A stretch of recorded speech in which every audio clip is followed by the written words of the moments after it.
Under the surface of that great expanse of blue that surrounds our continents, a daily fight for survival is played out, in which all the combatants are involved in a constant round of stalking, hunting, trapping, biting, devouring, tearing to pieces, gulping down, and swallowing. Every creature has its score written in its genes, and this is played out in symphony with those of the others. This symphony, in which all creatures kill and end up being killed, is euphemistically called the food chain.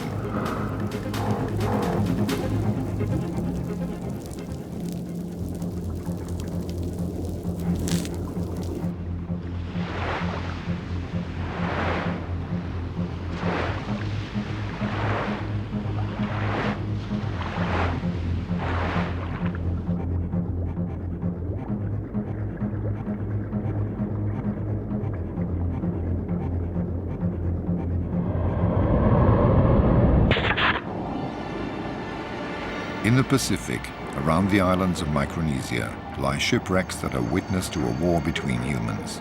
Their guns are long since quiet, but once a year the animals now living in and around them bombard the sea with their eggs and sperm.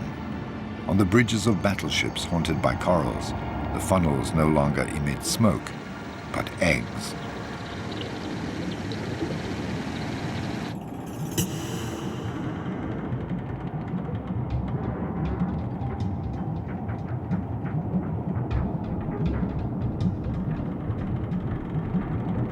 Crown-of-thorn starfish, sea urchins and giant clams, lodged like so many squatters on the wrecks, explode around the time of the spring full moon and release billions of sexual cells which will reproduce when they happen to meet. On the sides of the shell-studded battleships, the fertilized eggs grow, become larvae and mingle with the mass of plankton. There the predators await and swallow them in vast quantities.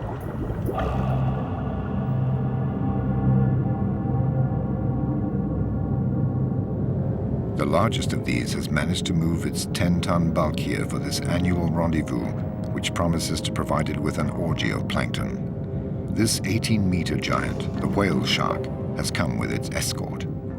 Jacks take advantage of the hydrodynamic effect it creates to travel more quickly and without effort. They adhere to its lips in the hope of gleaning a few scraps of food.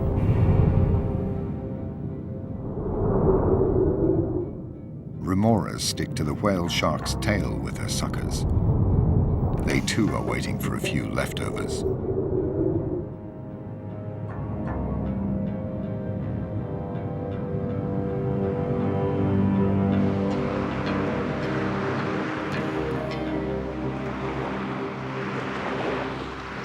The whale shark is joined by other giants. Their perception of the electromagnetic field and their age-old instinct has enabled them to make this annual journey at the same time every year. They suck up the plankton at the surface rather like skimming the cream off milk. They greedily swallow 2,000 tons of water and plankton per hour. The water is ejected through their gills, which are fitted with filters to trap the food. Despite their 300 rows of minute teeth, they never masticate.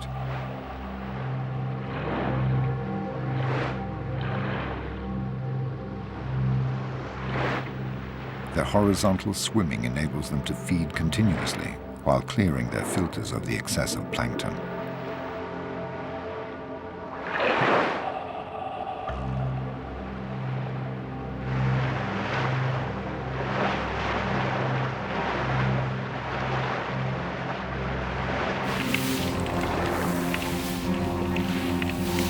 The whale shark does not feed only on eggs and larvae.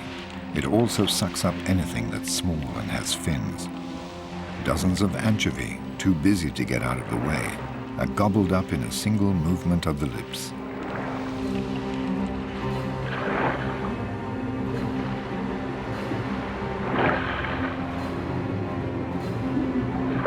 When the school of anchovy takes flight, the shark heaves itself back round towards it. The anchovy then seek to protect themselves by twirling around its body.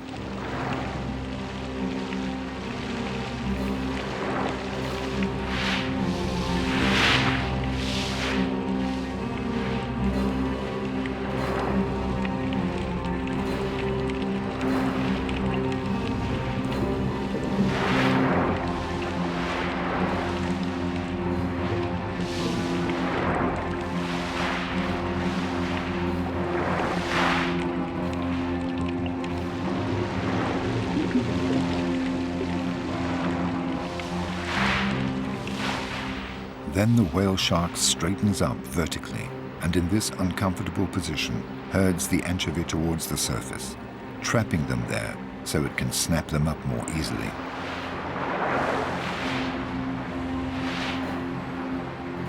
You are never alone in the ocean. Inquisitive sea lions come to see this great beast which is feeding on anchovy in their own hunting ground. It has left them without anchovy and is calmly gliding away.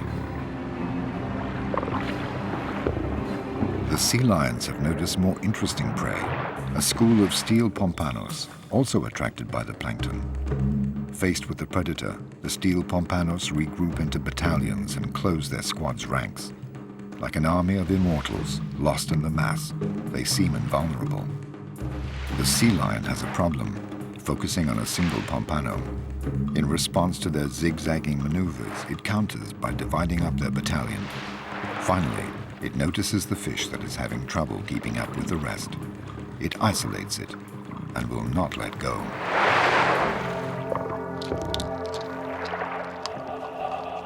The sea lion, which has no hands to seize its prey or suitable teeth to tear it to pieces, breaks it up by hitting it against the surface of the water.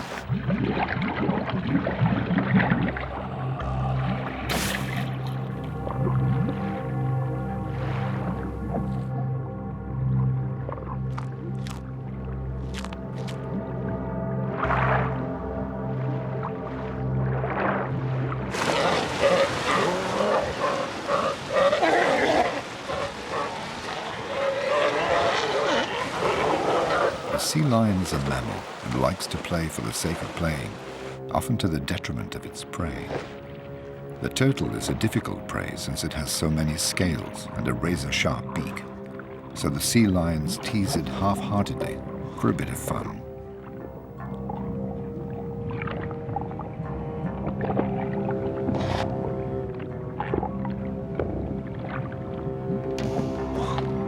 The reptile gets off lightly for the time being.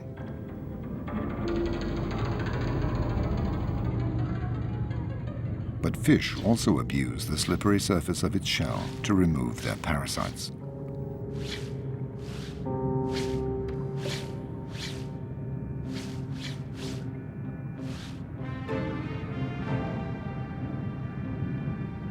The turtle basically lives on what the reefs offer it, coral.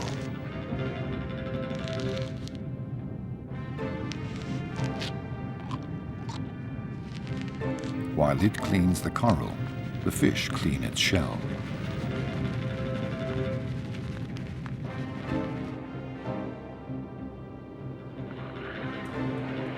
The turtle has found its favorite meal, the sea cucumber, a mollusk.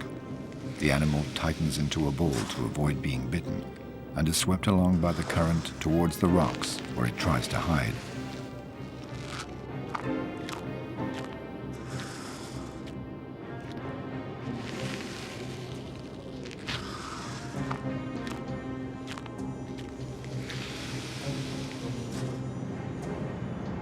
The turtle can migrate thousands of kilometers to feed or to find a mate. Coupling occurs on the surface. It's a procedure that takes time, and the turtles need to breathe.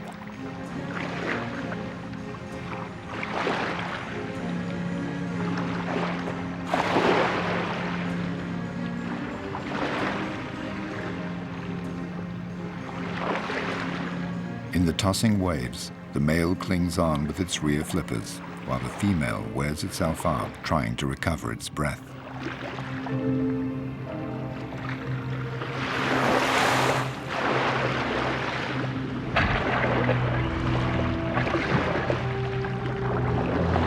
The female will cross an entire ocean to lay her eggs.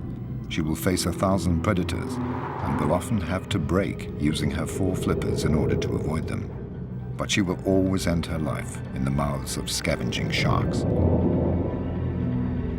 At one of the summits of this food pyramid, one solitary predator reigns supreme, the tiger shark, king of the warm waters. Always on the lookout for food, this 6-meter-long predator glides along in coastal waters near oceanic islands. If it fails to find any live prey, This fin dustbin contents itself with picking clean the dead bodies lying among the reefs. The tiger shark, a veritable hyena of the seas, is a great eater, but none too fussy about what it eats. It does not discriminate and happily bites into everything. Large and small fish, manta ray, turtle, marine birds, sea lion, but also tin cans, boots, and even compromising papers belonging to one of Napoleon's spies. Anything that arouses its sensory receptors will provoke an attack.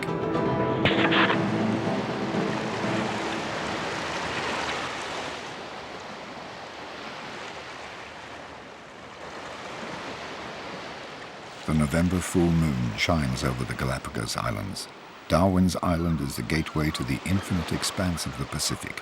10,000 kilometers of blue, of marine currents, storms, and deadly traps. Every year, during the full moon of November and December, numerous species of fish come together and initiate their love ritual, which ends in sexual debauchery. Male jacks, attracted by the smell of the pheromones released by the females, set about pursuing them, all against one. The males give up their pursuit as soon as the female has laid her eggs, and they have had the chance to fertilize them.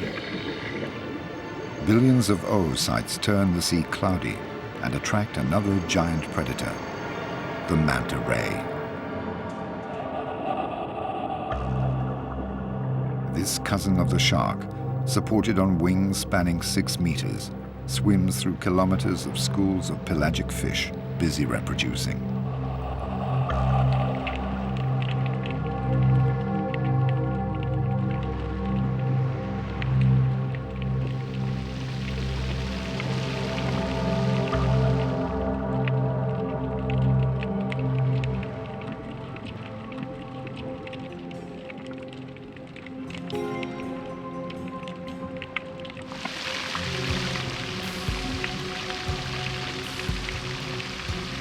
With its large mouth open, the manta guzzles down the eggs, rushing the groups of fish which close ranks. Side by side, the rays comb the sea, swallowing thousands of lives.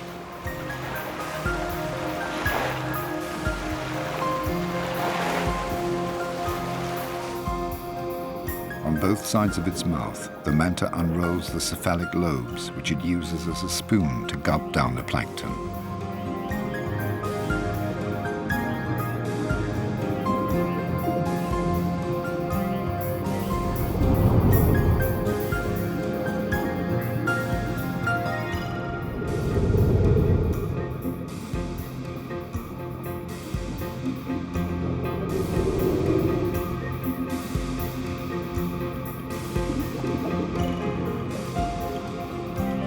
Attached by their suckers to the manta's back and belly, the remoras feed on food scraps and parasites.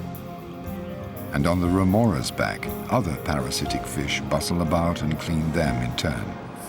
Alongside the food pyramid, there is a cleaning pyramid.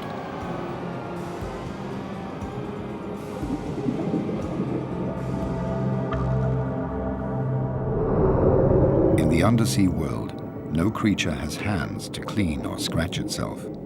So prey and predator spend a lot of time rendering such services to each other. Its meal over, the manta ray has just come to rest over a reef, always the same one, and offers its gaping mouth to the scavenging wrasse, which thoroughly rid it of its parasites.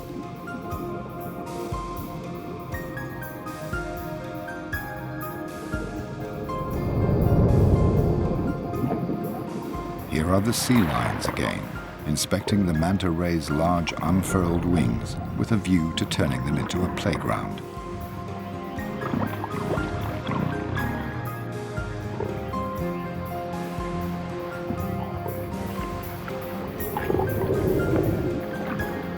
This ballet between mammal and shark has a different meaning for each.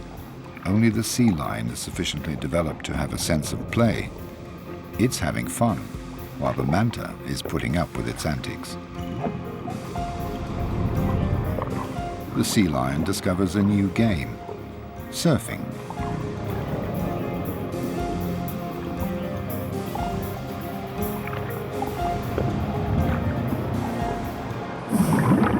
vast blue expanse, nothing is wasted. The manta ray's excrement makes the remoras happy.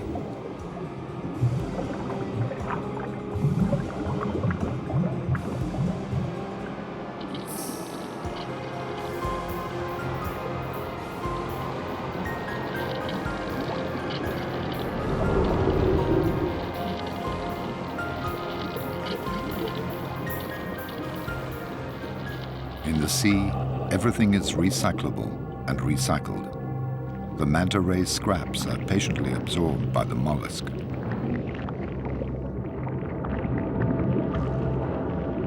The mollusks suck up the food, grind it with their small teeth, detaching the particles and bringing them back to their oral cavity.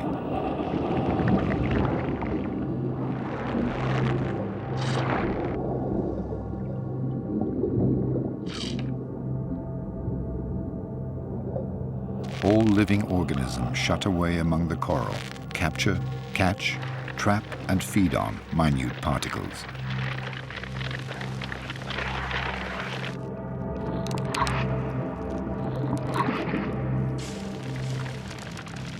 When life abounds in diversity, there is considerable interaction between animals and intensity of predation.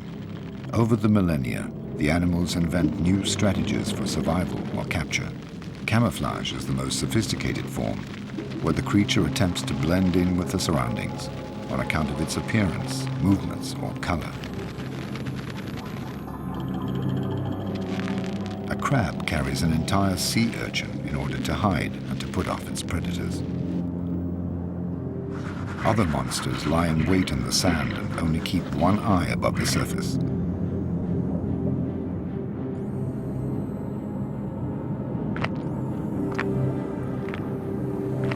The king of camouflage is undoubtedly the octopus.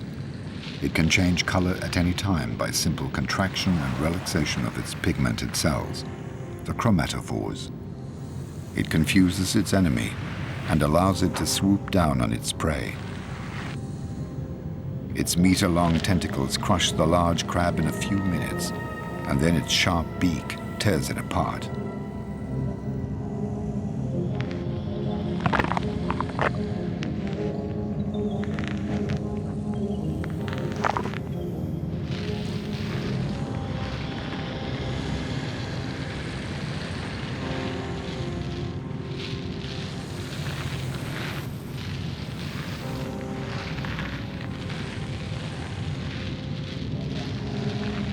The octopus also has enemies, and they know when to surprise it. Today, this female octopus is building her nest to lay her eggs. As she has no bones, she can adopt any form and can slither into the smallest of holes. There she protects herself from predators by blocking up the hole with stones. Here she lays between 100,000 and 400,000 eggs and hangs them for 2 months in cocoons no larger than grains of rice. She carefully ventilates them by fanning a current of water around them until they hatch. While she's taking care of her future offspring, she stops feeding for 2 months and will therefore die as soon as they are born. But after 30 days, the water has suddenly got colder. This will delay the hatching of the eggs. The female is weakening fast. Will she live long enough to look after her eggs until they hatch? Driven by necessity, she makes the mistake of leaving her den to look for food.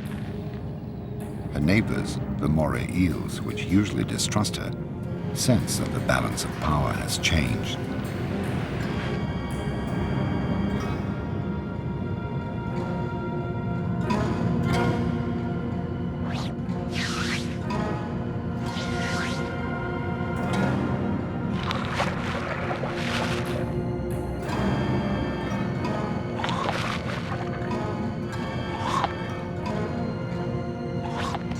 The octopus's ink does not succeed in dissuading its predators.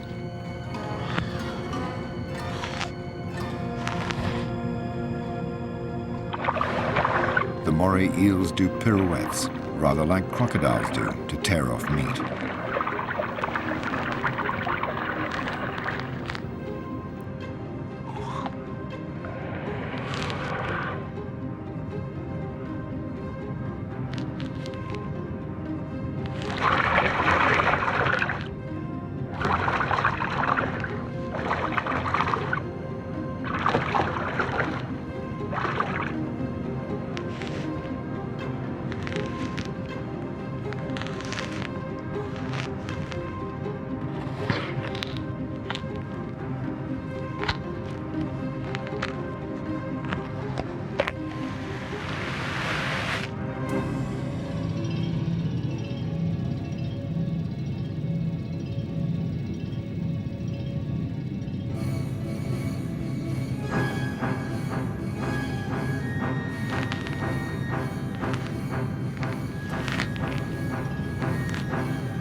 final struggles of a mother who wanted another month of life to ensure the survival of her babies.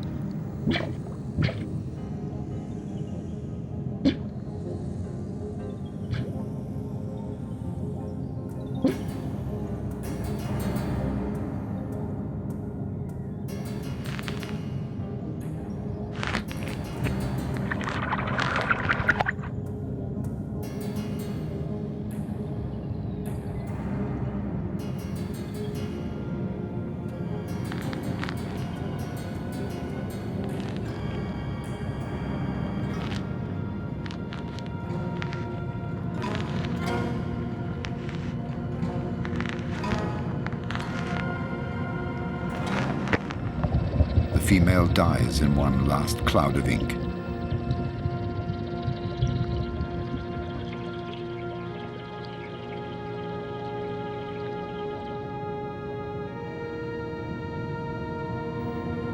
Her death means the death of all her eggs, which will dry out for lack of care.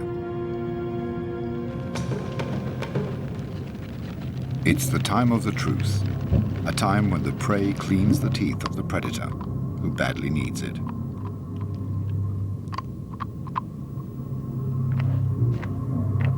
All forms of life happily participate in this symbiotic relationship. No nook or cranny is spared, even the most risky.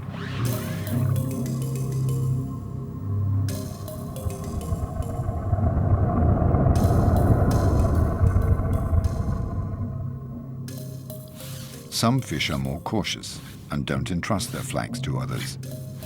They rid themselves of their parasites using a stone until it becomes too smooth.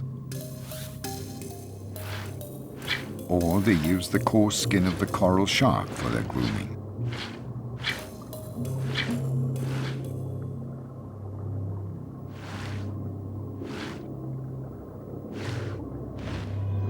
The coral shark has a problem.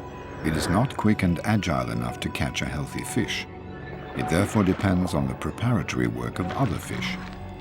These hound an octopus and wound it. The meal is ready, and the coral shark only has to help itself. A relationship of service is also established between the coral shark and the jack. The jack sets about hunting. It attacks and wounds an ailing creole fish. The creole fish shelters in a cavity. The whole population of the reef comes rushing in for the kill. But the sharks drive all the other creatures away and fight over the prey. It's every shark for itself. It's a matter of seeing who will be most adept at working its way into the rock crevice.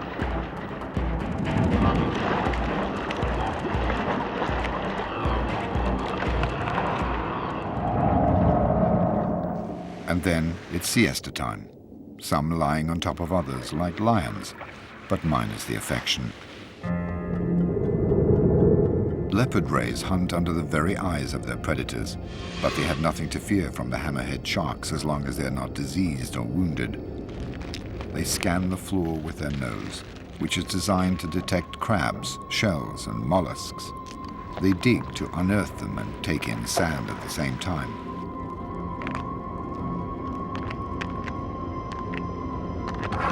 Despite their powerful jaws, they sometimes have difficulty grinding shells that are too thick.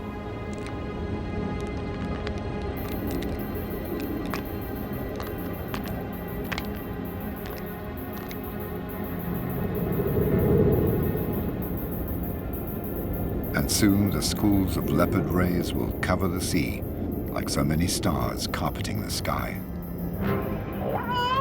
It's time for the killer whale to try its luck. This mammal reigns supreme at another summit of the food pyramid.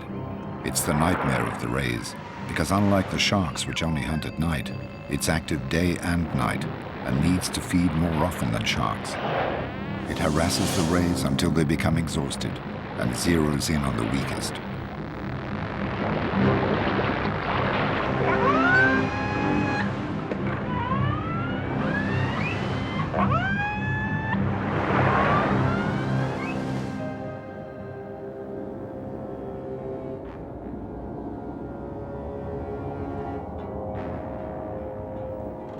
In the deep, night quickly takes hold.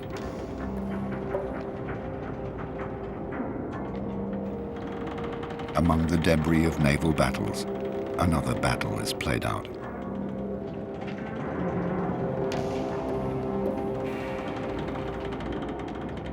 Oocytes, plankton and worms in all shapes and forms bustle about, grow and transform. Schools of young sardines begin to come together, gradually forming enormous shoals.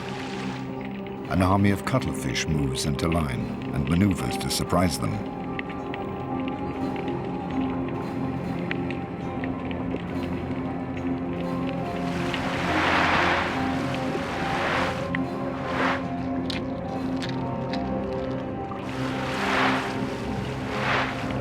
The cuttlefish has 2 tentacles and 8 arms. It launches its 2 tentacles like harpoons and stores its prey using the suckers covering its arms.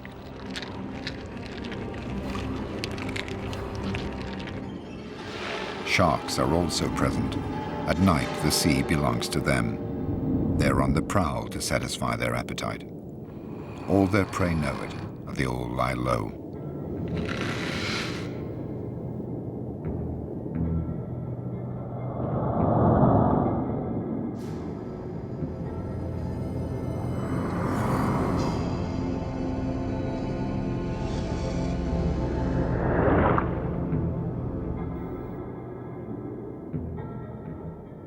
Others don't bother to hide, for they are toxic and their stings are poisonous.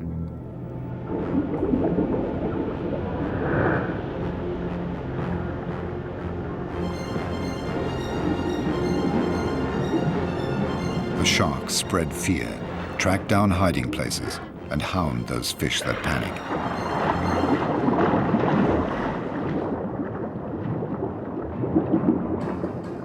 This fish has hidden itself well, but it's disturbed by a lobster.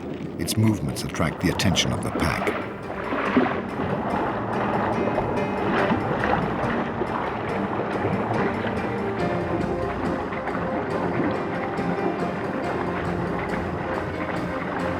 The red fish ends up being caught. A parrotfish looks for a refuge.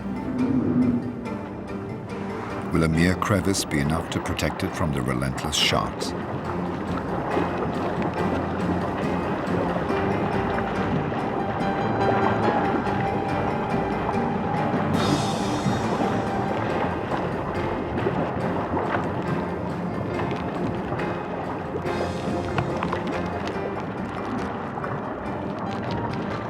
Parrotfish captured by the most skillful causes a frenzy. The sharks lose all their inhibitions and turn on each other.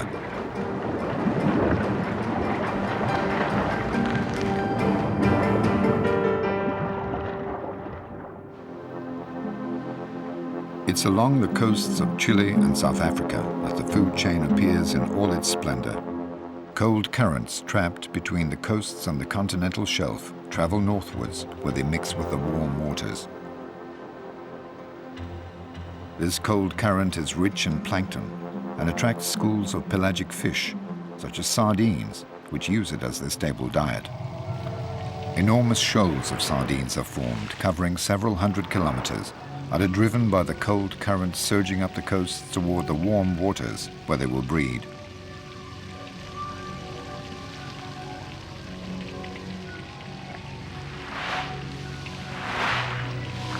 But they haven't got there yet. Their journey will turn into a genuine obstacle course. All the sea's predators will be converging on them, starting with the schools of jacks, whose equivalent on dry land are packs of wild dogs.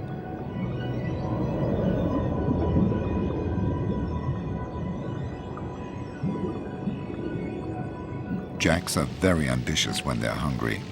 Their upper jaw contains an extra row of formidable canine teeth. They depend on their visual acuity, and so can only hunt during the day. The jacks start by forming a wall on one side, then a second wall on the other side. They channel the long ribbon of sardines, pushing the shoal to make it more compact. Then they divide it into sections.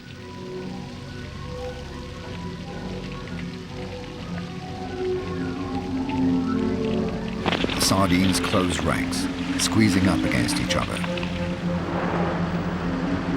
Finally, the jacks isolate a group, pursue it, and drive it towards the surface. Then they proceed to attack. The first of the many feeding frenzies that the sardines will suffer is beginning.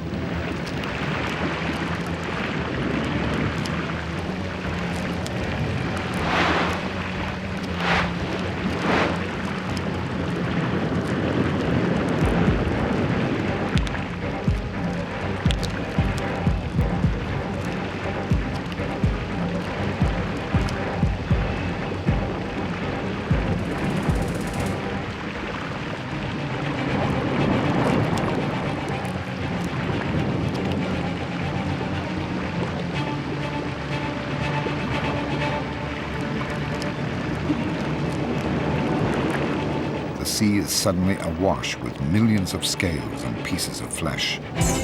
These attract manta rays, which devour the particles.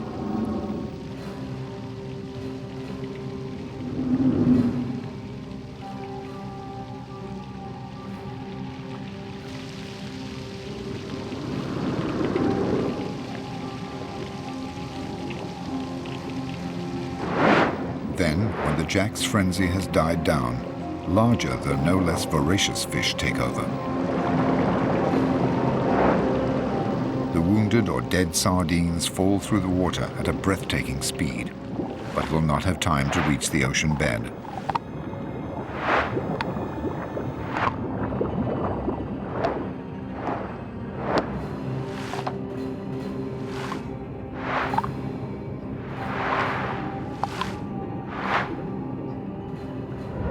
Finally, black-tipped sharks, as always, gather up the remains of the work of others.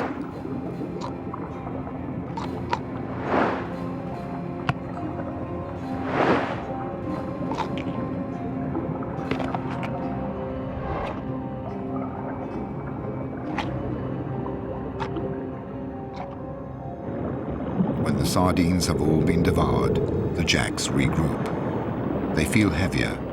They digest. And it's their turn to be vulnerable as they close ranks again. They have sensed the threat of their predator, the bottlenose dolphin.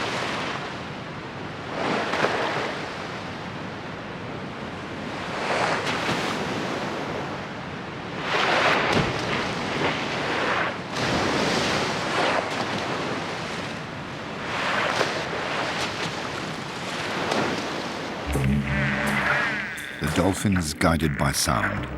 It sends sound signals which hit the fish and bounce back to its lower jaw in the form of images. Once it has seen a jack that is weaker than the others, it doesn't let it go. The jacks have no other defense but to scatter.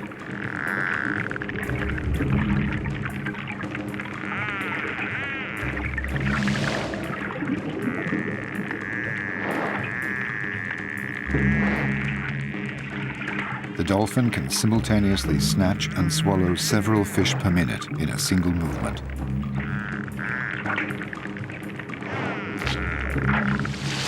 After 6 minutes, the bottlenose dolphin has to return to the surface to breathe. The enormous school of sardines continues its progress northwards. All the sardines are the same size and the same age. The ones at the front are better fed and can get oxygen more effectively.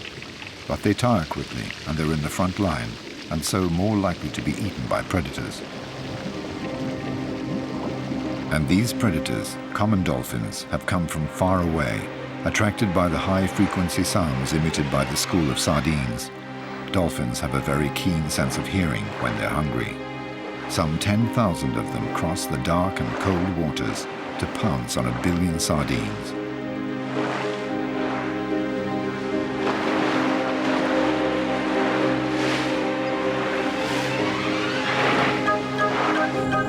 They're all there, the females with their young pressed against their belly, supervised by groups of male guardians. The oldest trail at the rear.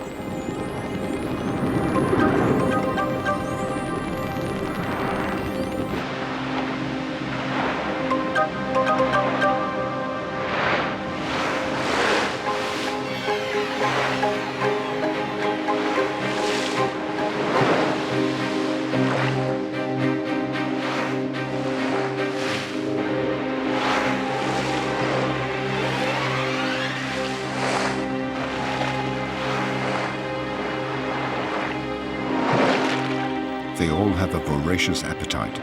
They communicate their enthusiasm and fine-tune their hunting strategy. The well-organized dolphins dive under the shoal of sardines and push it up towards the surface. All they have to do now is open their mouths and help themselves.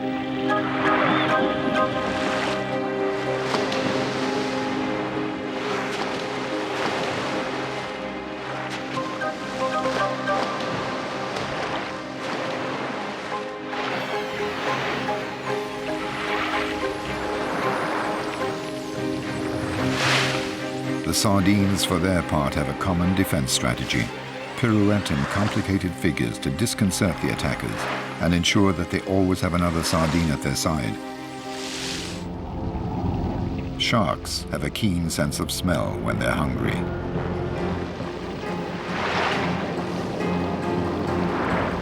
Unlike dolphins, sharks don't live in a cohesive social structure. It's every shark for itself.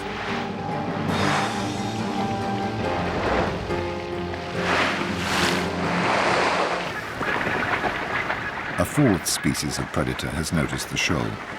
Colonies of gannets cover 200 kilometers a day to go and fish. The gannet has very keen eyesight when it's hungry. From above, it sees the school of sardines that has been pushed up near the surface by the dolphins, and which is now increasingly compact. The gannet floats like a buoy, so it has to dive at 100 kilometers an hour in order to pierce the surface of the water. At the last moment, it folds back its wings to avoid smashing them, thus creating a hydrodynamic form.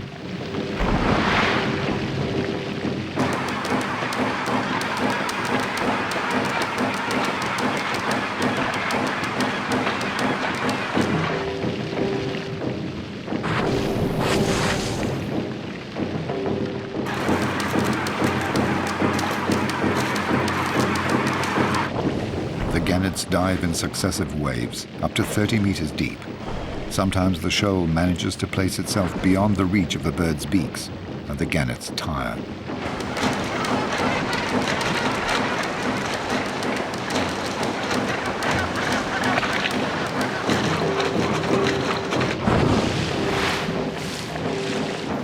Predators arrive from all over, common dolphins guided by their sense of hearing, gannets by their eyesight, and sharks by their sense of smell. An informal alliance of predators formed for a feeding frenzy.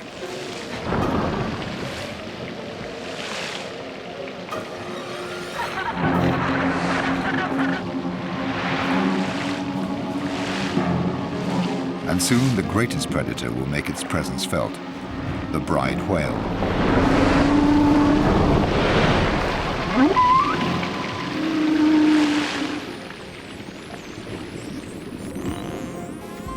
The party is over for today, and the common dolphins return to their polar waters.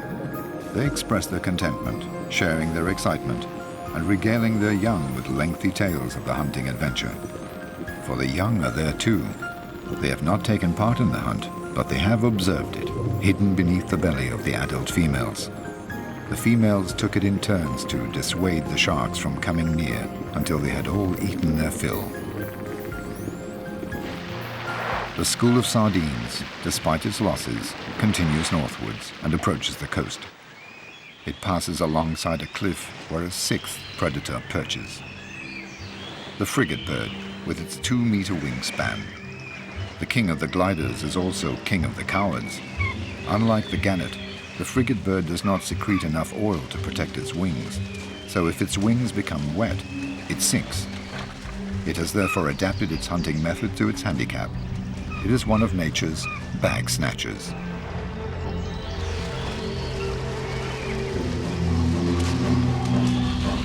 Under the water, the sharks jam an isolated school of sardines up against the surface to finish it off.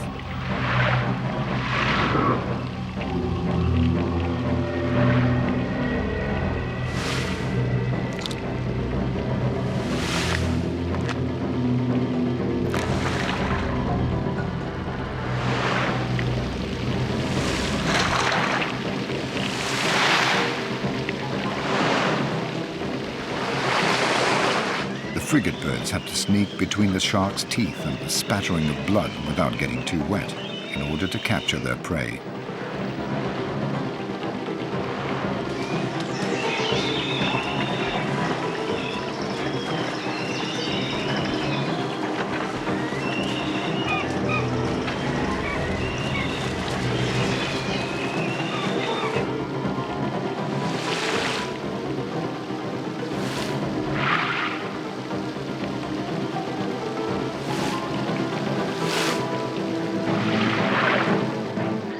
When one of the frigate birds captures a sardine, all the others hurl themselves onto it to get their share. Finally, what remains of the school of sardines arrives in the warm waters of the north to breed there. For many of the older sardines that have already made the journey often, this will be the last one, because the food chain is dominated by one supreme, invisible predator, Homo sapiens. The overly warm waters, the stress created by the predators, and asphyxia due to the sardine's compact formation have caused collateral damage.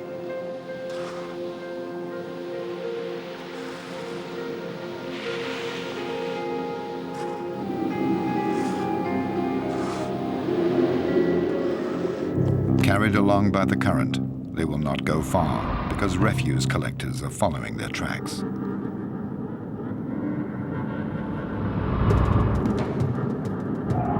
The cleaners of the seas work furiously at emptying every reef and every crevice. They are so excited and overworked that they become clumsy.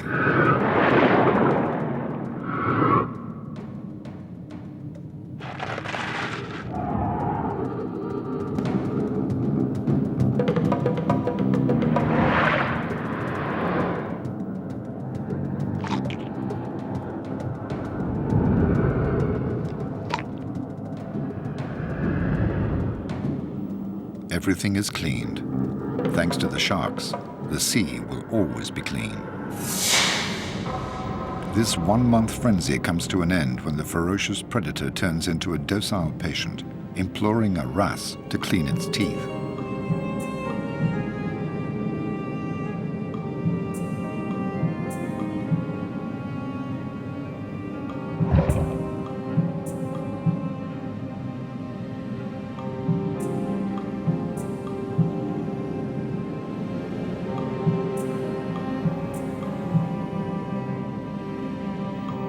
Its body is so tense above the reef that it forgets to swim and risks sinking.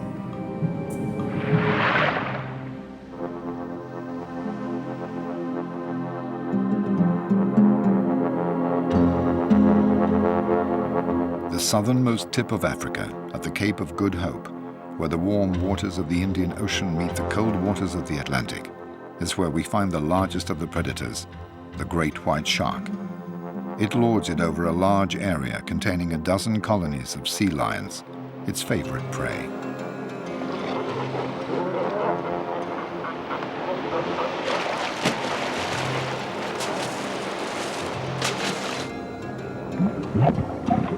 The sea lions frolic about in the kelp, which they take the opportunity to gulp down in order to fill up with vitamins. In a radius of a few meters around the island, they feel safe thanks to the shallow water. Among the panic-stricken sardines, they're enjoying themselves, playing with the cormorants.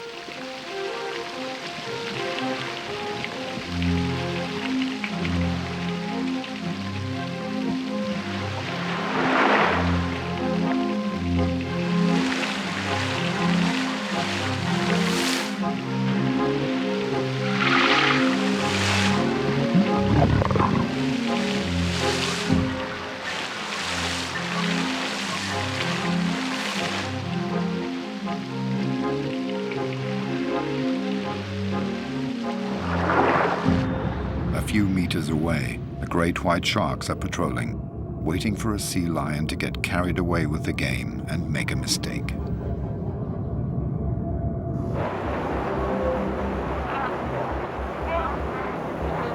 Some 20 great whites are laying siege to these 2,000 sea lions on the little island.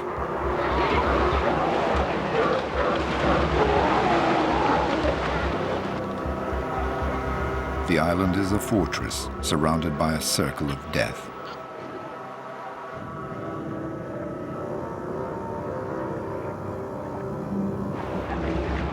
The 6-meter-long great whites glide close by the island, but don't dare penetrate the kelp which surrounds it, out of fear of getting stuck there among the rocks on account of their size. This predator and its prey have swum face to face for thousands of years.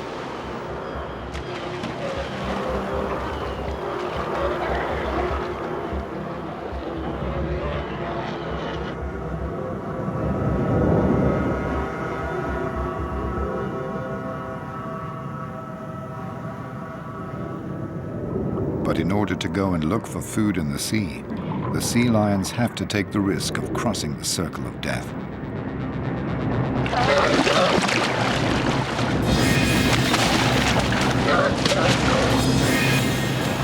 The sea lion is knocked about, but as happens every so often, it manages to escape thanks to its agility. Back to the school of sardines. Surviving fragments are returning to cold water.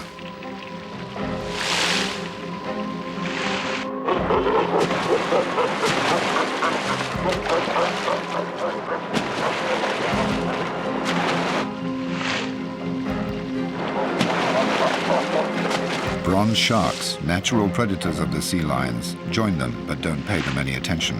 But the sea lions make sure they keep behind the sharks, even nibbling at their tails by way of teasing. Now they have to cross the circle of death again to get back to their island. It's evening, the time when birds migrate and the great white shark is at its most active.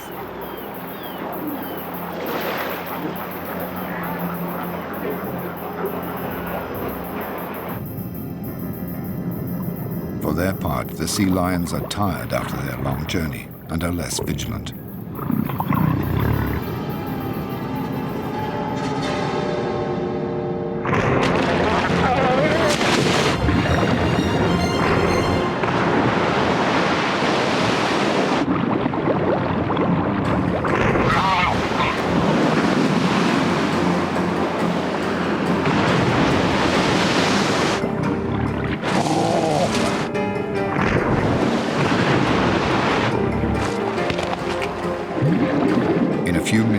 The sea has turned blood red, and the great white sharks, the summit of the food pyramid, have killed the weakest, the most absent-minded, and the most hesitant.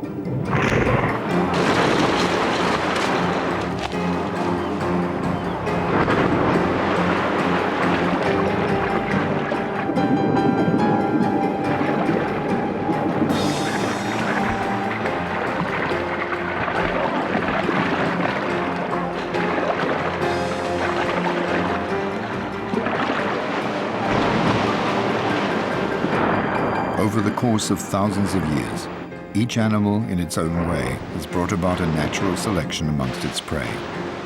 It has enabled its species to reproduce only its best elements in order to survive, evolve, adapt, and become stronger. In the sea, as on land, failure to adapt leads to extinction.